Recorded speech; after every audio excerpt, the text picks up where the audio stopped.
В интернете нередко можно увидеть истории, как кто-то нашел выброшенных котят или щенят. Так случилось и с одним фермером из Забайкалья. Однажды рядом со своим сараем он обнаружил совершенно крохотных, еще слепых котят. Все они были, как на подбор, одной масти, пушистыми, но такими маленькими, что фермер решил, что это самые обычные котята, мама которых окатилась рядом с жильем человека. А потом по какой-то причине их покинула. Так что мужчина забрал детенышей домой. Не зная, чем помочь котятам, все-таки сидеть и кормить малышей из пипетки, так же, как и обеспечивать им обычный уход, для этого требуется много времени, фермер обратился в Даурский заповедник. Там специалисты предложили фермеру найти обычную домашнюю кошку, у которой недавно были котята, или даже может, которая сейчас растит свое потомство, и попробовать уговорить маму принять новых кормильцев. Однако, когда работники заповедника увидели, каких именно котят нашел мужчина, они ахнули. Оказалось, что найденные котята – детеныши манула. Это очень редкий и довольно малоизученный вид кошачьих.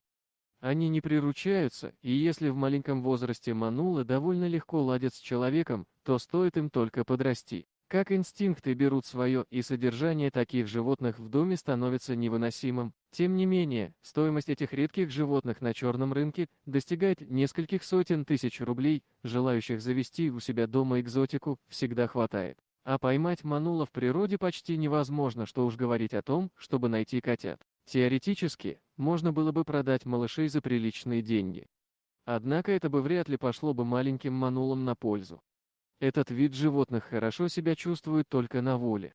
Поэтому фермер решил передать дорогостоящую находку заповеднику, чтобы те помогли котятам подрасти и потом выпустили бы их на волю. В заповеднике нашли для маленьких манулов кормящих кошек, и, к счастью, те приняли необычных детенышей. Чем старше становились манулы, тем более активными те становились. Когда по возрасту они уже доросли до того, чтобы жить самостоятельно, работники заповедника выпустили их на волю, надев на зверей радиоошейники. Однако с приходом зимы молодые котята столкнулись с трудностями, с которыми они были не готовы. В какой-то момент они даже все сбросили свои ошейники, и когда люди снова их нашли, котята были изрядно отощавшими.